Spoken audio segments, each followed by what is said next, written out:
Bom dia, aliás, boa noite a todos. Estamos aqui no canal da ISCOM Recife para transmitir mais uma vez o Srimad Bhagavatam. O Srimad Bhagavatam, ele é o fruto maduro de toda a árvore do conhecimento velho. Veda quer dizer conhecimento. E todo o conhecimento da humanidade está na forma de códigos escritos pelo Veda, escrito por Vyasadeva, que é a famosa literatura védica. Ele dividiu todo esse conhecimento em 4 Vedas, né? E para explicar esse conhecimento para a humanidade, ele compôs o Mahabharata, as Itihasas, os Puranas, e o mais elevado de todos os Puranas é esse que nós estamos lendo hoje, o Srimad Bhagavatam.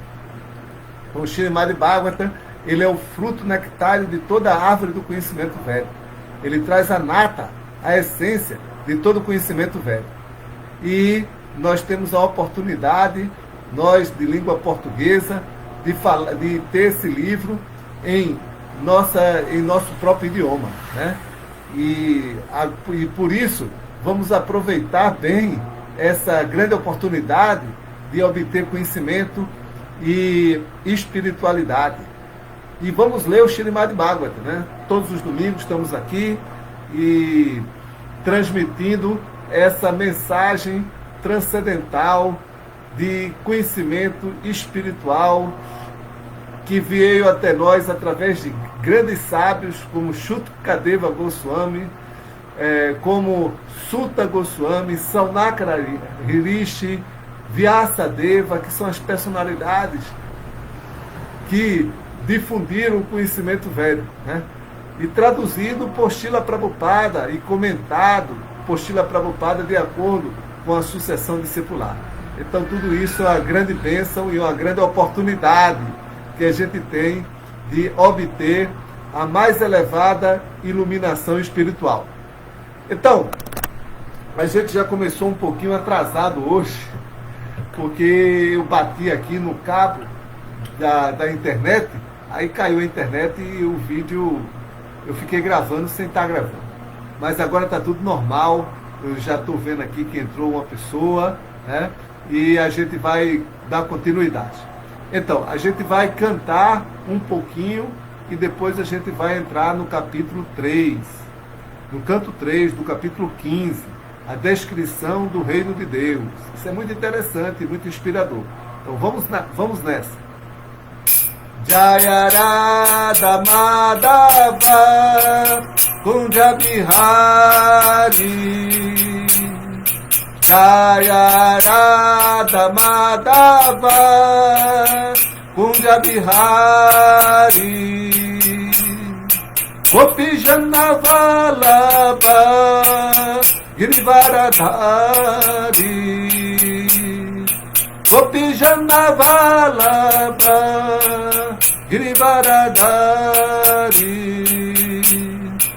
Yasodanandana Braja Jana Jana, Yasodanandana Braja Jana Jana, Jamuna Tira Vanachari, Jamuna Tira Vanachari, Jaya Radha Madhava Kunja Bihari,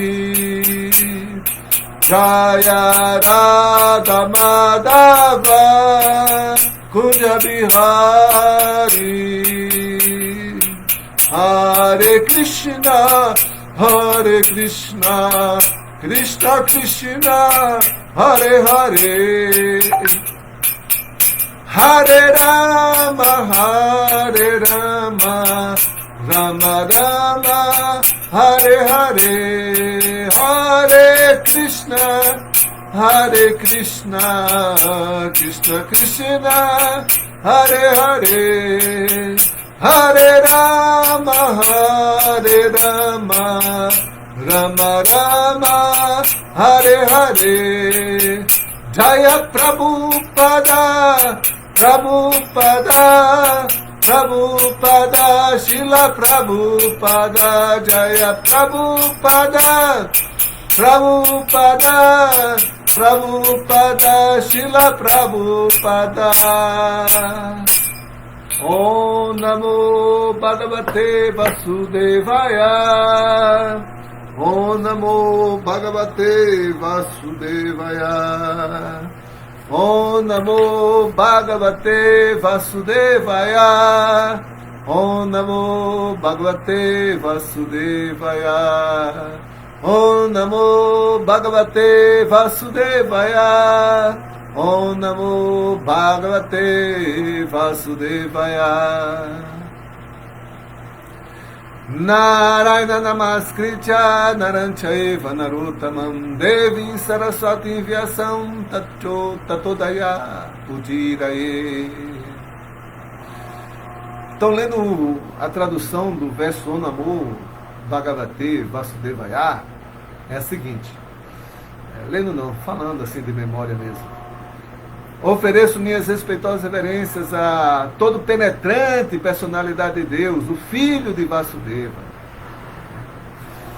E o segundo verso, Narayana Namaskritya Naranchaiva Narottamam Devim Saraswati Vyasam Tatodaya Pujiraye, a tradução é: ofereço minhas respeitosas reverências à personalidade de Deus Narayana, a Narayana Rishi, o ser humano supremo, a mãe Saraswati, a deusa do conhecimento, a Shila Vyasadeva, o autor, e a Shila Prabhupada, o tradutor e propagador. Então, lendo o verso 1, descrição do reino de Deus. Aqui uma conversa entre Maitreya, que é um grande sábio, e Vidura. Vidura é o tio dos Pandavas. Ele é irmão de Pandu. Pandu foi o pai dos Pandavas. Pandavas quer dizer filhos de Pandu, né? Então, o irmão de Pandu era Vidura. E Vidura era muito sábio. E ele saiu de Hastinapura antes da guerra de Kurukshetra, para não se envolver nessa tramóia, nessa politicagem. Ele saiu, né? E saiu para peregrinar. E nessa peregrinação ele encontra-se com Uddhava, conversa um pouco com ele, né? Uddhava instrui, responde as perguntas de Vidura sobre o bem-estar dos Pandavas, e depois desperta o interesse de Vidura por conhecer mais sobre a personalidade de Deus. Aí, como o Uddhava tinha recebido instruções do Senhor Krishna para ir para um lugar sagrado chamado Badarikashama, aos pés dos Himalaias, então ele indicou Vidura a procurar o sábio Maitreya, que se encontrava ali próximo. Então, a partir dali, Maitreya começou a narrar o Śrīmad Bhagavatam para responder as perguntas de Vidura.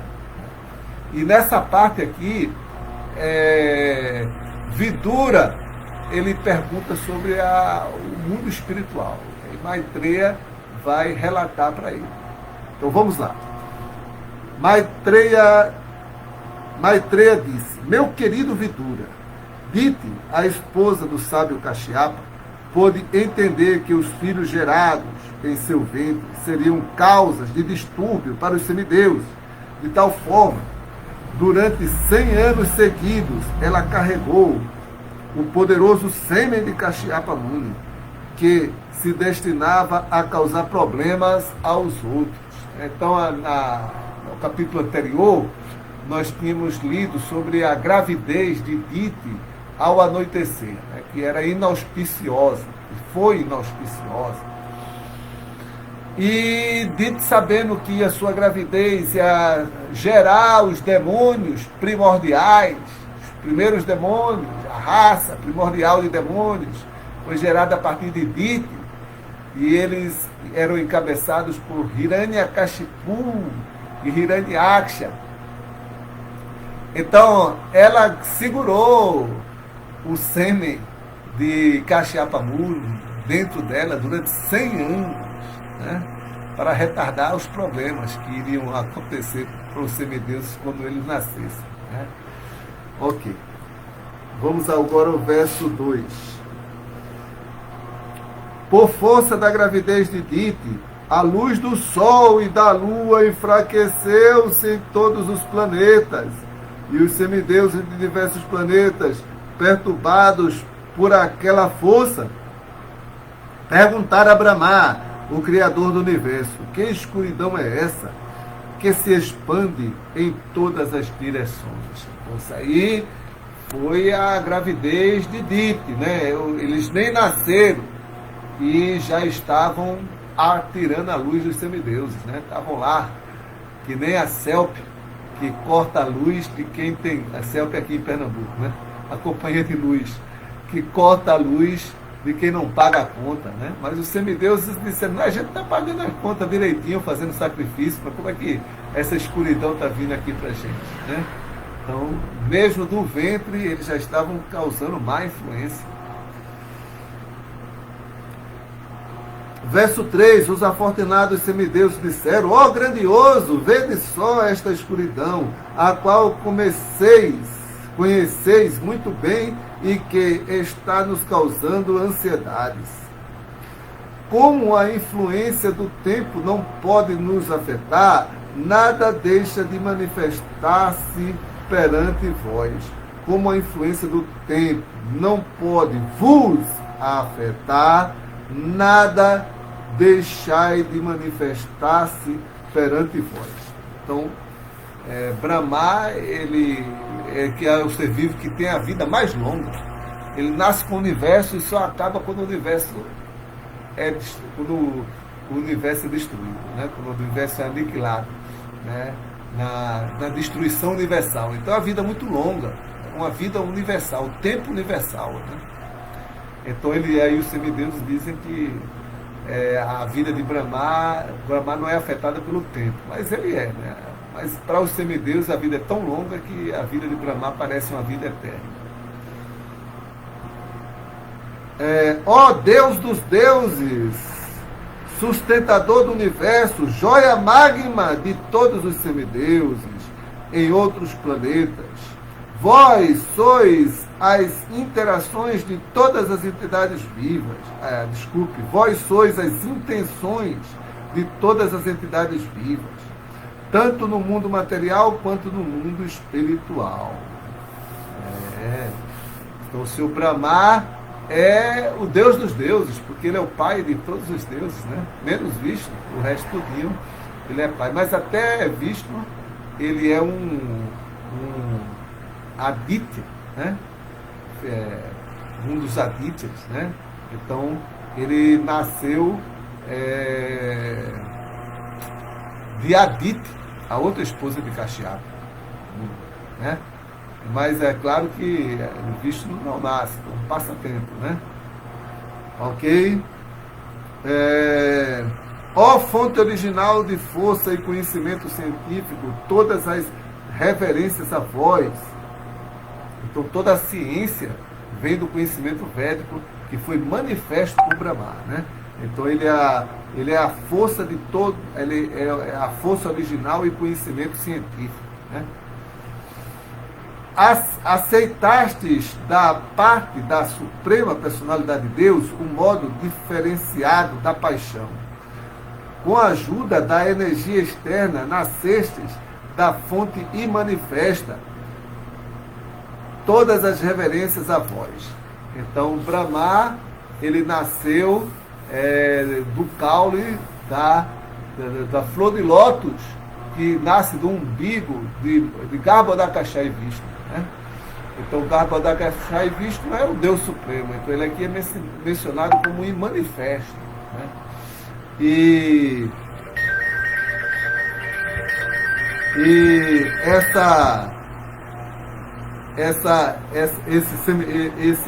esse fenômeno do nascimento do Senhor Vishnu, ele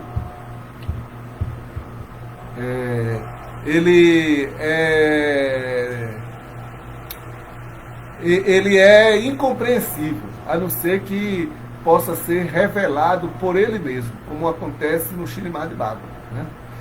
Então, o Senhor Brahma, ele nasceu do caule da flor de lótus do umbigo do seu Vishnu.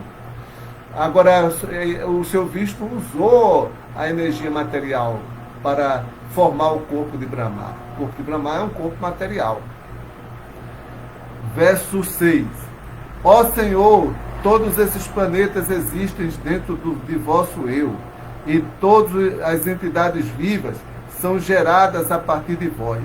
Portanto, sois a causa deste universo, e todo aquele que em vós medita, sem desvios, alcança o serviço devocional.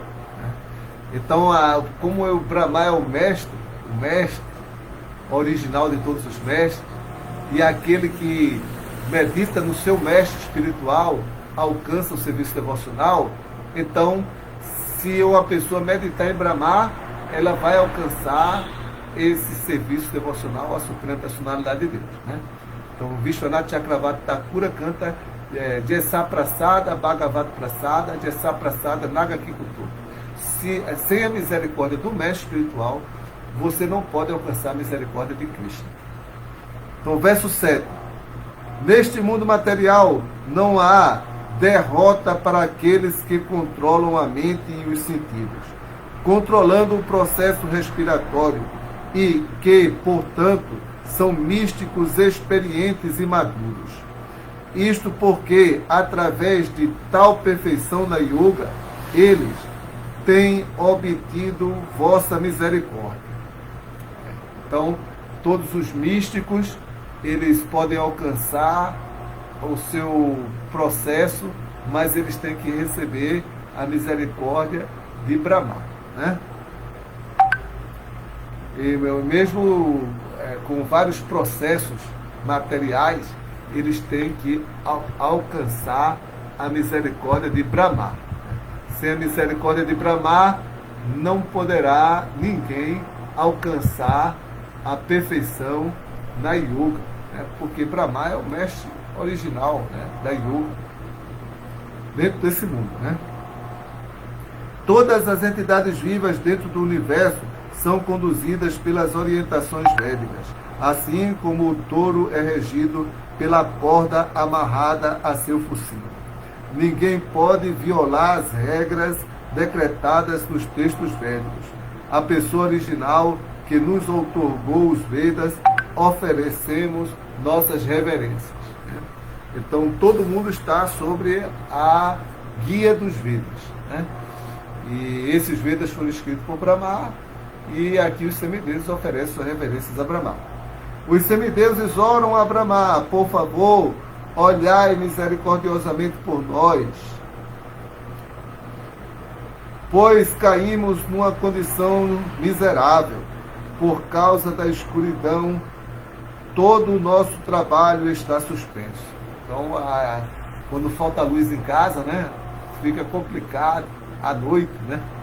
Ou imagine se faltar a luz do sol e da lua, aí a situação é muito complicada, né? Assim como o combustível aumenta uma fogueira, da mesma forma, o embrião criado pelo sêmen de Kashyapa no ventre de Dita tem causado completa escuridão em todo o universo. Esse é o poder desses dois demônios, hein? Se Maitreya disse, então o Senhor Brahma, que é compreendido através da vibração transcendental, ele é compreendido através do canto transcendental dos hinos védicos, tentou satisfazer os semideuses, pois ficou satisfeito com suas palavras, com o tom de oração.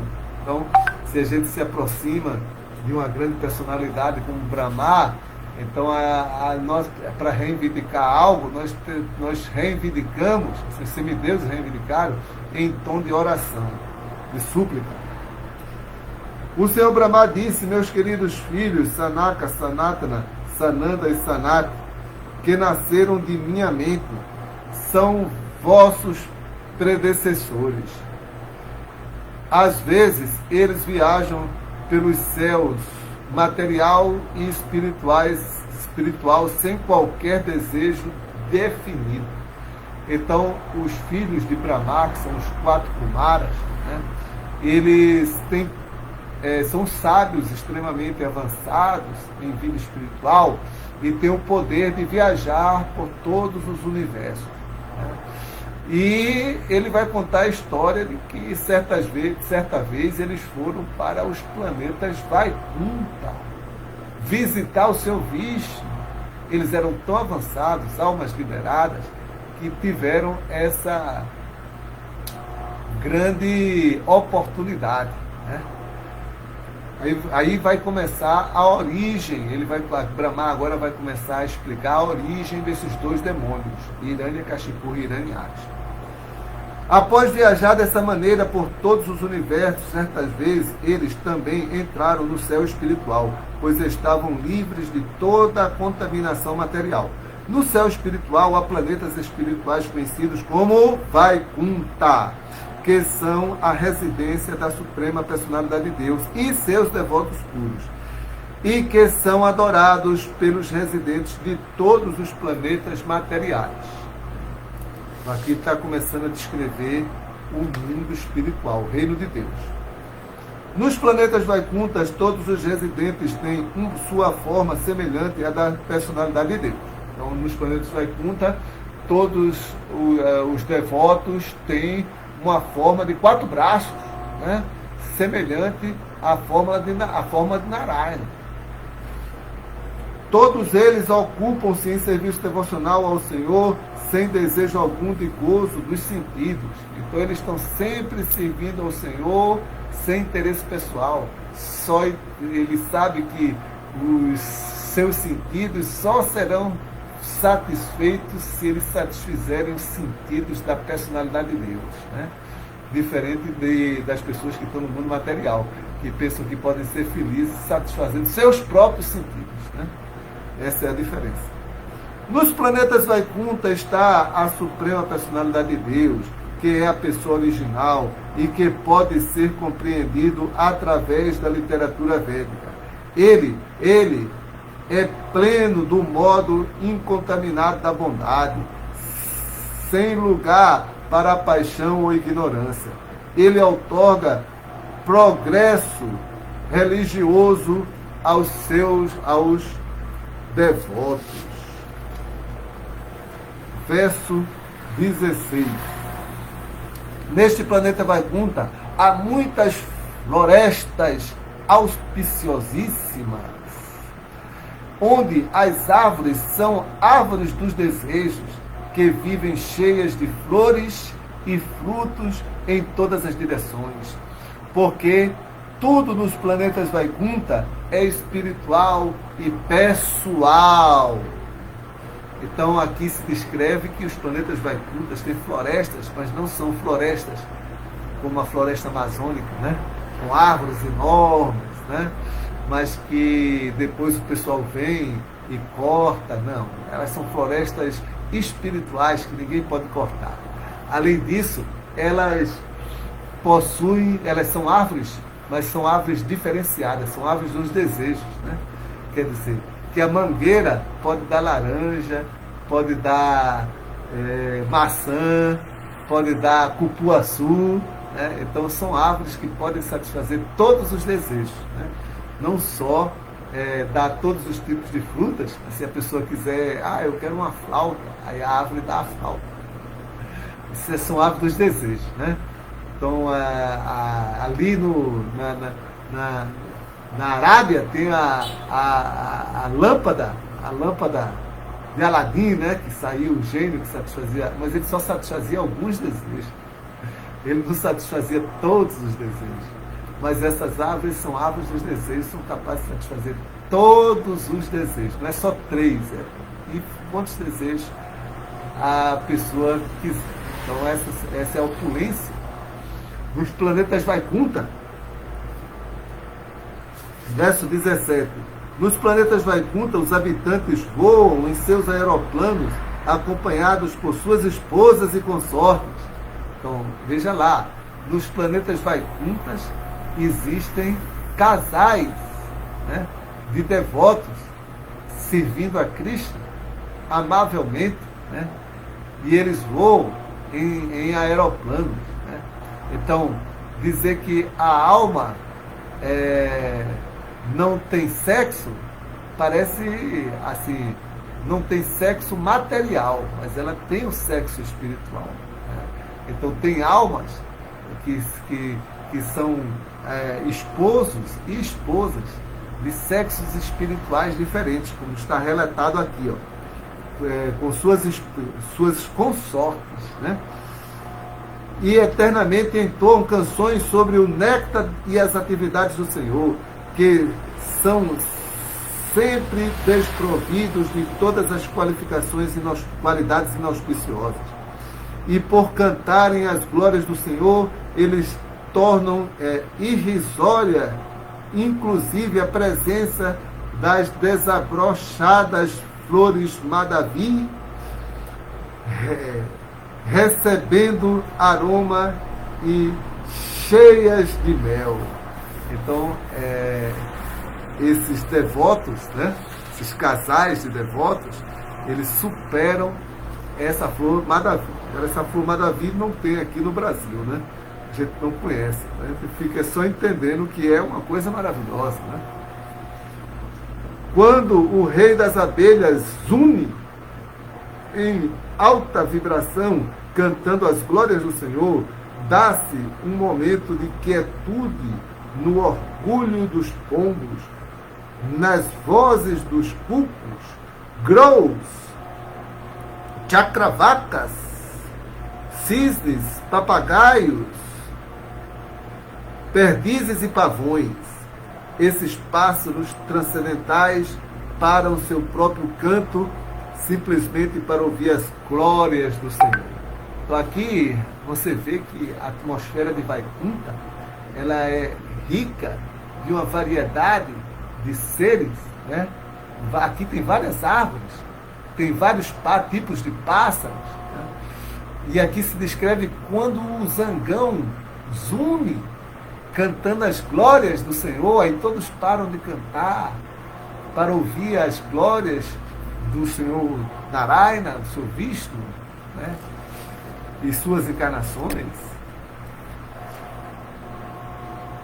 Embora plantas floridas como a mandara, kunda, carabaca, upala, champaka, arna, punaga, nagaquechara, bacula, lírios e parijata sejam cheias de aroma transcendental, mesmo assim elas são conscientes das auspiciosidades executadas por Tulasi, pois Tulasi é especialmente preferida pelo Senhor, que se enfeita com guirlandas de folhas de Tulasi.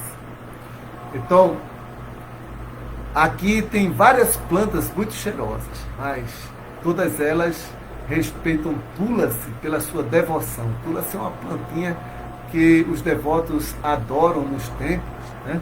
Uma plantinha sagrada, e Krishna, ele toma praçada, as oferendas, os sacrifícios que são ofertados a Krishna são com uma folhinha de Tulasi, e Krishna também usa colares, guirlandas de folhas de Tulasi, né? Então, verso 20: os habitantes de Vaikuntha viajam em seus aeroplanos feitos de lápis lazuli, esmeralda e ouro, embora acompanhados por suas consortes, que têm quadris grandes e belos, rostos sorridentes, a alegria e os belos encantos delas não podem incitá-los à paixão. Então, você tem a sua esposa no mundo espiritual, né? Sua consorte, né?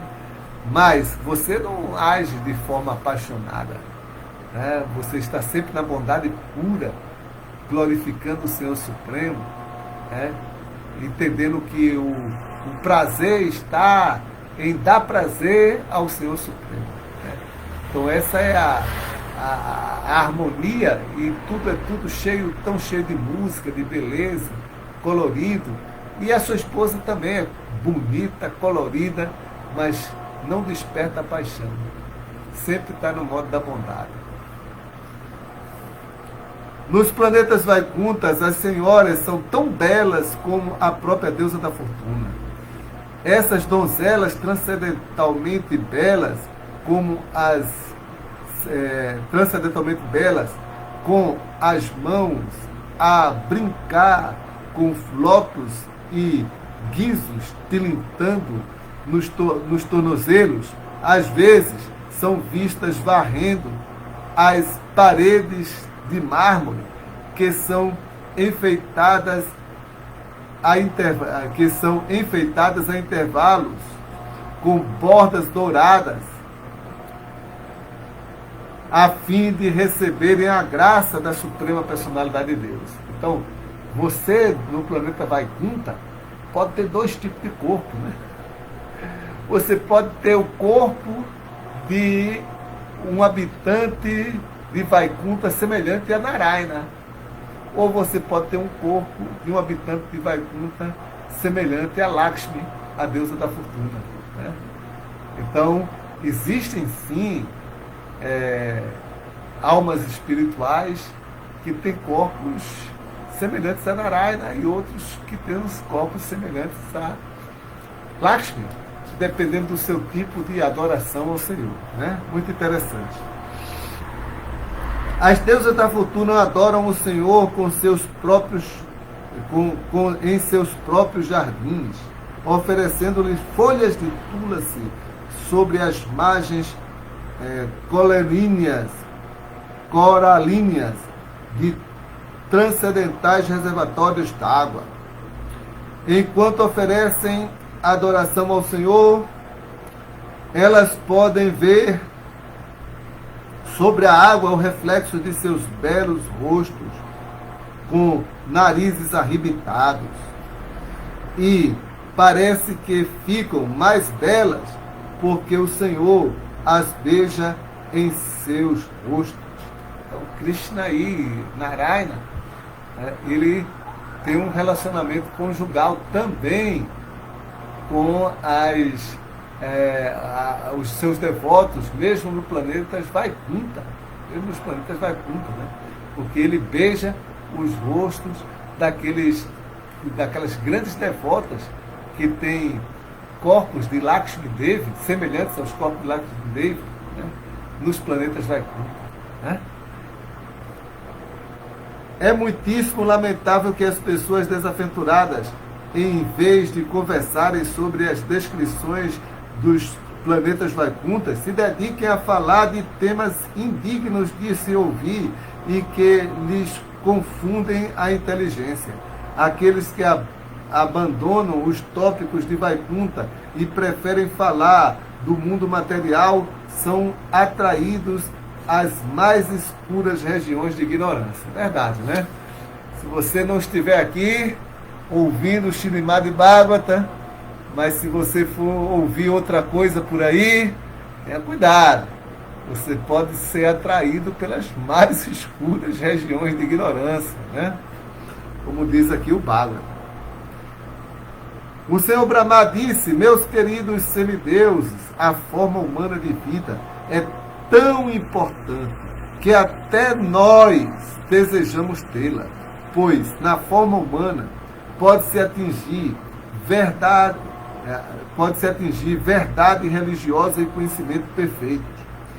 Se alguém nesta forma humana de vida não compreende a Suprema Personalidade de Deus e sua morada, deve-se entender que está muitíssimo afetado pela influência da natureza externa.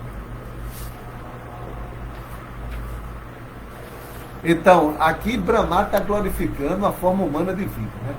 Então ele diz que até nós, né, do planeta mais elevado, queremos ter essa forma humana de vida. Por quê? Porque às vezes nos planetas celestiais tem tanto prazer, ali no céu tem tanto prazer, que as pessoas se esquecem de voltar ao lar. E nos planetas infernais tem tanta miséria que a pessoa quase não aguenta. Agora, nos planetas intermediários, como a Terra, né, os seres humanos, eles têm uma mistura de prazer e miséria. Né? Então, eles não é tanto prazer nem tanta miséria. Então, dá para se dedicar à busca espiritual, né? À autorrealização. Então, aí os seres celestiais querem tomar corpos nos planetas terrestres. As pessoas cujos aspectos corpóreos transformam-se devido ao êxtase e que respiram pesadamente e transpiram por ouvirem as glórias do Senhor, são promovidas ao reino de Deus, muito embora não liguem para a meditação e outras austeridades. O reino de Deus está acima dos universos materiais e é desejado por Brahma e outros semideuses. Então aqui o Srimad Bhagavatam tem um comentário sobre o Vedanta Sutra, onde se explica todo o processo de alcançar a autorrealização. E também o Vedanta Sutra é um comentário sobre os Vedas. E os Vedas está cheio de processos religiosos para a pessoa se alcançar a autorrealização. Mas aqui está falando que aqueles devotos que têm amor por Cristo, que choram por Cristo, que têm os colos pelo seu corpo se arrepiam e eles transpiram de amor por Krishna, que estão assim num estágio assim elevado de amor por Krishna, eles vão direto para Vaikuntha quando deixar esse mundo material, sem se importar de fazer yoga, de fazer qualquer outro processo de austeridade ou penitência. Eles vão simplesmente pela sua devoção. Assim, os grandes sábios Sanaka, Sanatana, Sanandana e Sanat Kumara, ao alcançarem um refúgio, o referido Vaikuntha, no mundo espiritual, em virtude de sua própria práticas de yoga mística, sentiram felicidade sem precedentes. Eles observaram que o céu espiritual era iluminado por aeroplanos finamente decorados, pilotados pelos melhores devotos de Vaikuntha, e que o predomínio aí era da Suprema Personalidade de Deus. Então eles eram bem personalistas, né? Eles tinham uma realização de Brahman, né? Mas eles começaram a observar a variedade do mundo espiritual, né? Então eles já começaram a transformar a sua mentalidade.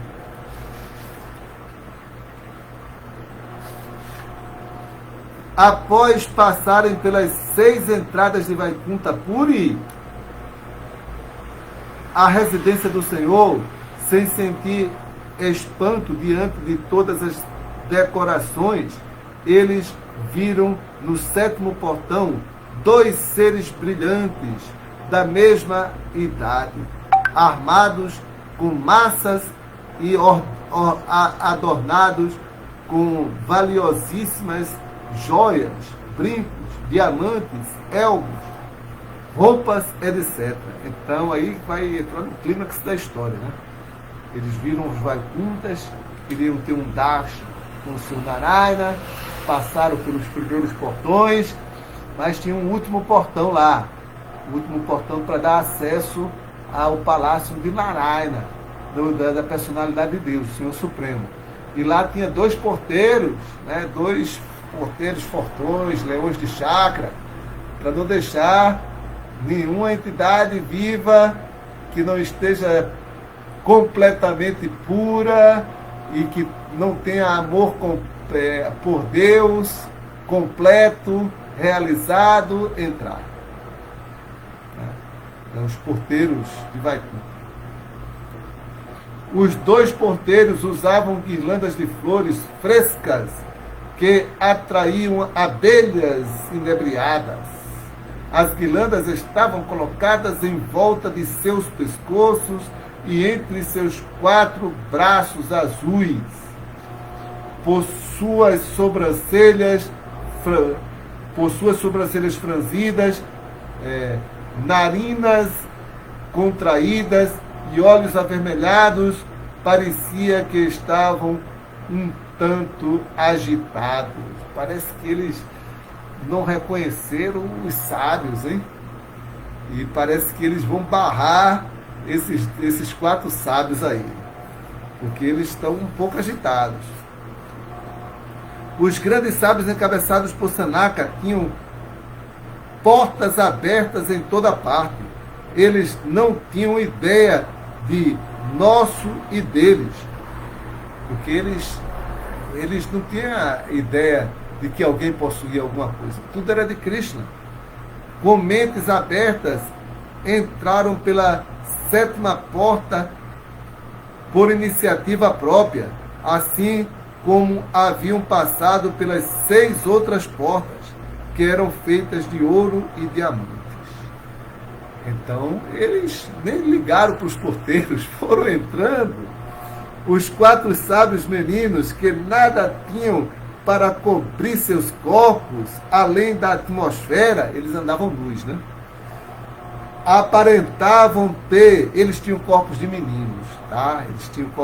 Eles optaram, eles eram muito velhos, mas eles optaram por não entrar na vida familiar. E para não ter o risco de se envolver na vida familiar, eles não permitiram que os seus corpos adquirissem maturidade sexual. Então eles eram criancinhas, quase bebês. Aparentavam ter apenas 5 anos de idade, muito embora fossem as mais velhas entre todas as criaturas e tivessem compreendido a verdade do eu. Mas, quando os porteiros, que cismaram de manifestar uma atitude bastante desagradável ao Senhor, viram os sábios, eles barraram-nos com suas lanças, desdenhando suas glórias, embora os sábios não merecessem esse tratamento por parte deles. Então os porteiros não reconheceram, viram aqueles corpos de criança e não reconheceram que eles eram grandes sábios. O que essas crianças vão fazer aqui? Não terminaram ainda suas práticas espirituais, não. Não pode entrar em Vaikuntha, não. Quando os Kumaras, embora fossem nitidamente as pessoas mais dignas, foram desse modo barrados pelos 2 principais porteiros de Sri Hari, sobre as vistas de outras divindades, seus olhos subitamente avermelharam-se de ira, devido à sua grande ânsia de ver seu amadíssimo mestre, Sri Hari, a personalidade de Deus. Quer dizer, a ira deles não foi de falso ego, não, né? Ah, tá me barrando por quê? Não. A ira deles foi porque eles estavam em ansiedade de ver, chegamos aqui, falta pertinho de ter um Dasha com Narayana, a personalidade de Deus, e agora a gente foi barrado. Não, eles ficaram irados por isso. Não é porque de falso ego, de orgulho, não é não. Os sábios disseram: quem são essas 2 pessoas a desenvolverem tão discordante mentalidade, apesar de estarem situados na posição mais elevada de serviço devocional ao Senhor e de serem supostamente terem supostamente desenvolvido as mesmas qualidades que o Senhor? Como podem essas 2 pessoas estar vivendo em Vaikuntha? Onde está a possibilidade da vinda de um inimigo a este reino de Deus? A personalidade de Deus não tem inimigos. Quem poderia ter inveja dele? Provavelmente essas 2 pessoas são impostores e por isso suspeitam que os outros sejam como eles. No mundo Vaikuntha, há total harmonia entre os residentes e a personalidade de Deus, assim como dentro do espaço há toda a harmonia entre o céu grande e o pequeno. Por favor, por que então há uma semente de medo neste mundo de harmonia? Essas duas pessoas estão vestidas como habitantes de Vaikunta, mas de onde poderia ter surgido sua desarmonia? Eles estão dizendo aqui que os dois porteiros não são pessoas que estão harmonizadas com Vaikunta, não. Porque eles agiram dessa maneira, eles não estão harmonizados com Vaikunta. Consideremos, pois, como essas duas pessoas contaminadas deverão ser punidas, que seja uma punição apropriada para, assim, eles poderem ser beneficiados no final de contas, já que vem dualidade na existência da vida de Vaikunta, eles estão contaminados e devem ser removidos deste lugar para o mundo material, onde as entidades vivas têm 3 classes de inimigos. Se você quer agir como inimigo, vá lá para o mundo material. E lá é o lugar onde você vai encontrar os inimigos, e eles são de 3 classes. A luxúria, o medo e a ira são os 3 inimigos que as entidades vivas têm nesse mundo material.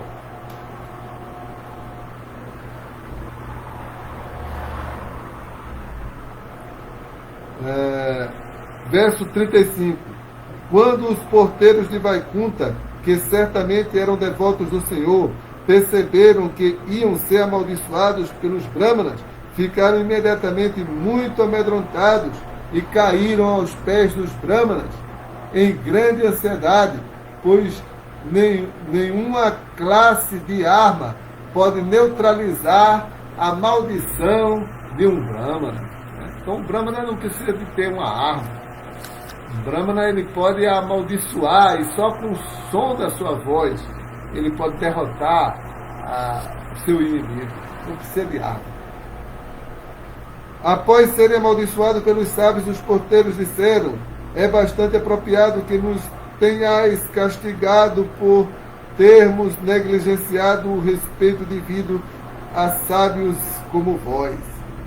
Mas oramos que, devido à vossa compaixão ante nosso arrependimento, a ilusão de esquecer a suprema personalidade de Deus não nos ocorra à medida que formos progressivamente para baixo. Eles pediram, por favor, a gente vai cair, mas deixe que a gente não esqueça de Krishna. Naquele mesmo momento, o Senhor, que é chamado de Padmanabha, por causa do lótus que cresce de seu umbigo e que é o deleite dos justos, ficou sabendo do insulto cometido por seus próprios servos contra os santos. Acompanhado por sua esposa, a deusa da fortuna, dirigiu-se até o local sobre aqueles mesmos pés que eremitas e grandes sábios almejam.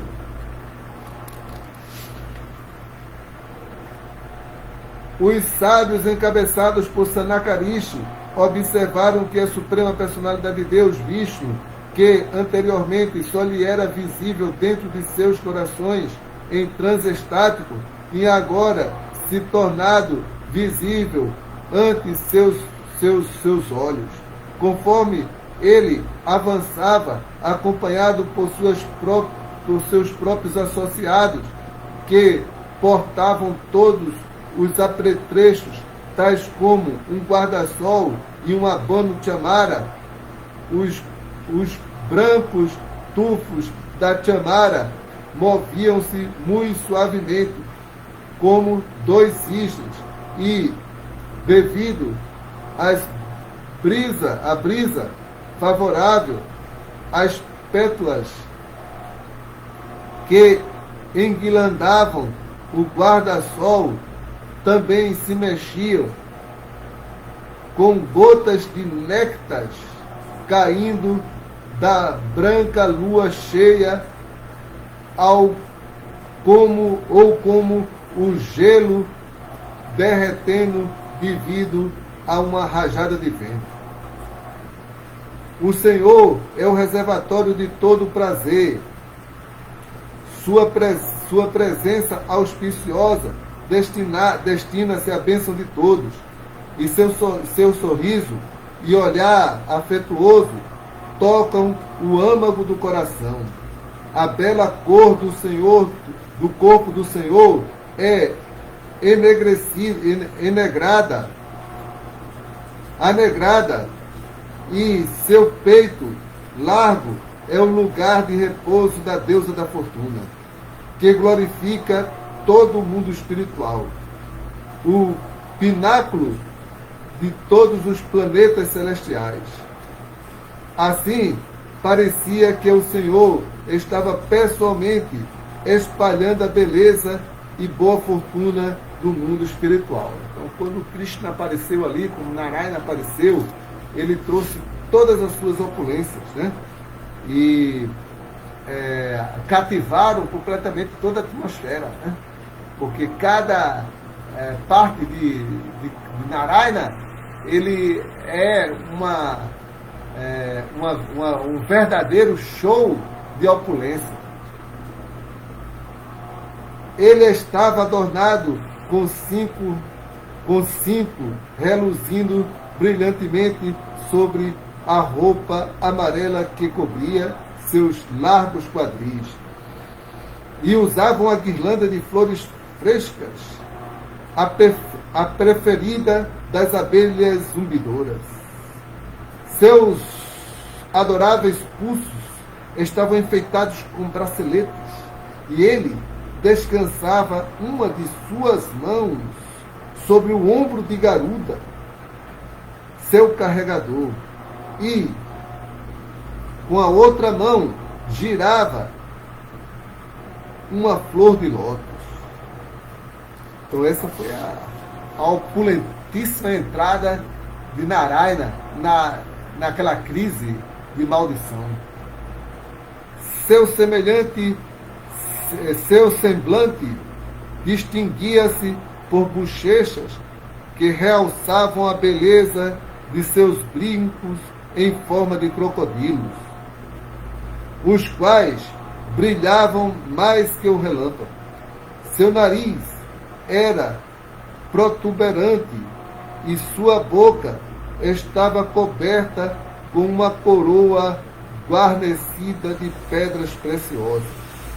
Um colar encantador pendia entre seus braços vigorosos, e seu pescoço estava adornado com a joia conhecida pelo nome de Kaustubha.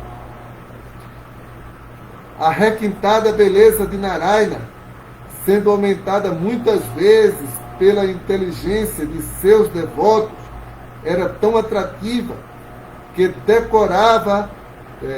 derrotava o orgulho da deusa da fortuna de ser a mais bela. Meus queridos semideuses, o Senhor que assim se manifestou é adorado por mim, pelo Senhor Shiva e por todos vós. Os sábios veneraram com seus insaciados e alegremente os sábios o veneraram com os olhos insaciados e alegremente prostraram-se com suas cabeças a seus pés de lótus. Então aqui Brahma está falando aí, descrevendo em êxtase o aparecimento de Narayana dentro dessa situação, né? E mostrando a supremacia de Narayana sobre qualquer outra entidade viva, né? e as opulências transcendentais de Narayana. Quando a brisa que transporta o aroma das flores de Tulasi dos dedos dos pés da personalidade de Deus entrou pelas narinas daqueles sábios, eles experimentaram uma mudança tanto no corpo quanto na mente, muito embora estivessem apegados à compreensão do Brahman impessoal. Eles eram impersonalistas, né? Eles estavam apegados à concepção Brahmavada do Senhor Supremo, né? Mas nesse momento, quando eles tiveram darshan com o Senhor Narayana, né, e as folhas e os aromas de Tulasi entraram por suas narinas, então houve uma transformação na sua mentalidade. O belo rosto do Senhor parecia a parte interior de um lótus azul. E seu sorriso parecia um florescente jasmim. Após verem o rosto do Senhor, os sábios ficaram plenamente satisfeitos e, quando quiseram vê-lo mais, voltaram os olhos para as unhas de seus pés de lótus, que se assemelhavam a rubis. Assim, eles contemplaram o corpo transcendental do Senhor repetidamente, até que finalmente entraram em meditação no aspecto pessoal do Senhor.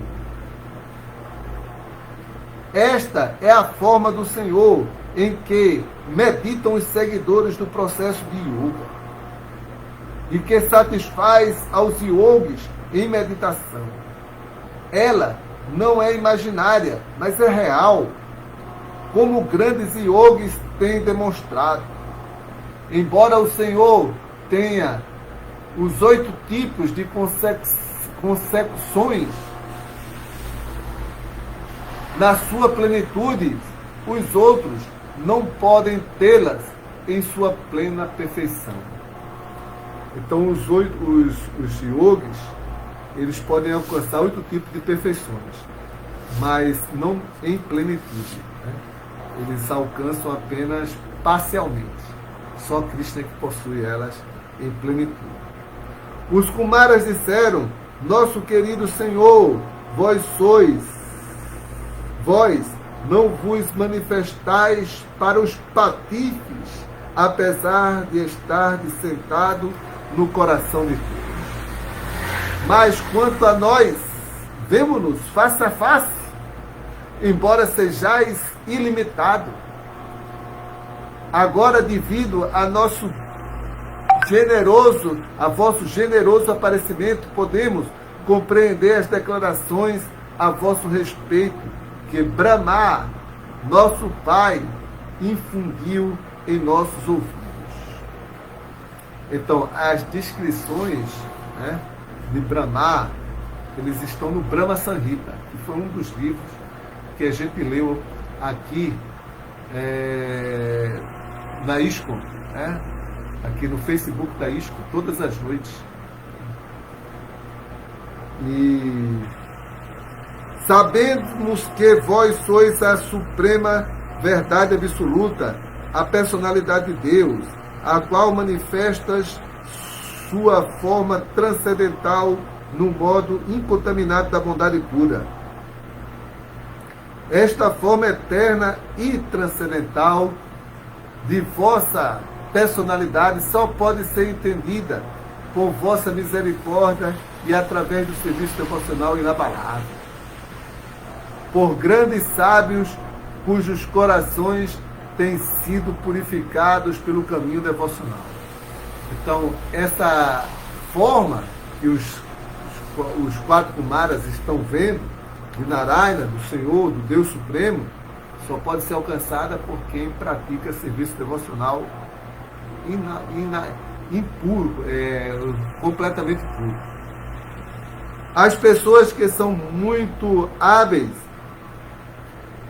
e muito inteligentes em compreender as coisas como elas são, dedicam-se a ouvir as narrações das auspiciosas atividades e passatempos do Senhor, que são dignos de se cantar e dignos de se ouvir. Tais pessoas não se importam nem mesmo com a mais elevada bênção material, ou seja, a liberação. Isso para não falar de outras bênçãos menos importantes, como a felicidade material do reino celestial. Então, aí está falando dos devotos puros, né? Essas pessoas não se importam com a mais elevada bênção material, né? Eles não se importam nem mesmo com a bênção da liberação, que lhe dá uma bênção material. Ó Senhor, oramos para que nos deixes nascer sob qualquer condição infernal de vida, desde que nossos corações e mentes estejam sempre ocupados a serviço de vossos pés de lótus. Nossas palavras se tornem belas, falando de vossas atividades, assim como as folhas de túlace são embelezadas ao serem oferecidas a vossos pés de lótus.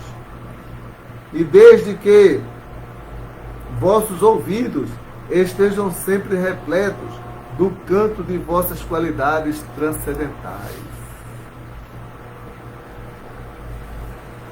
Ó Senhor, portanto, ofereçamos nossas mais respeitosas reverências à vossa forma eterna com a personalidade de Deus, que tão bondosamente manifestastes ante nós. Seus Kumaras que estão orando.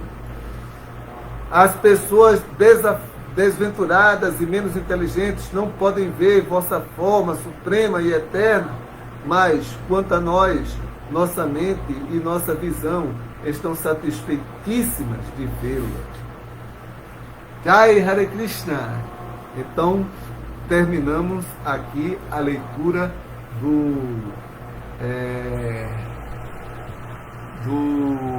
terceiro canto, capítulo 15. Então, aqui temos trechos deste capítulo. Karuna entrou aqui, né? Ela viu um pedacinho. Né? Trechos deste capítulo. As damas nos planetas Vaikunthas são tão belas quanto a própria deusa da fortuna. Com certeza, ela tirou daqui estas senhoras transcendentalmente belas, com as mãos brincando com o lótus e as pulseiras das penas tilintando, às vezes são vistas varrendo as paredes de mármore que são enfeitadas a intervalos com bordas douradas a fim de receber a graça da Suprema Personalidade de Deus. Esse trecho a gente leu aqui. Essas descrições revelam as cordiais e amáveis relações desse Senhor Supremo, Senhor Hari. A beleza dessas interações são absolutamente atrativas. Jaya Hare Krishna. Realmente mostra quanto é agradável as relações do Senhor com seus devotos no mundo transcendental. Jai Hare Krishna. Vamos encerrar por aqui. Nossa live durou 1 hora e 3 minutos, né? Então já chegou o tempo. E vamos parar por aqui cantando Hare Krishna, Krishna Krishna, Hare Hare,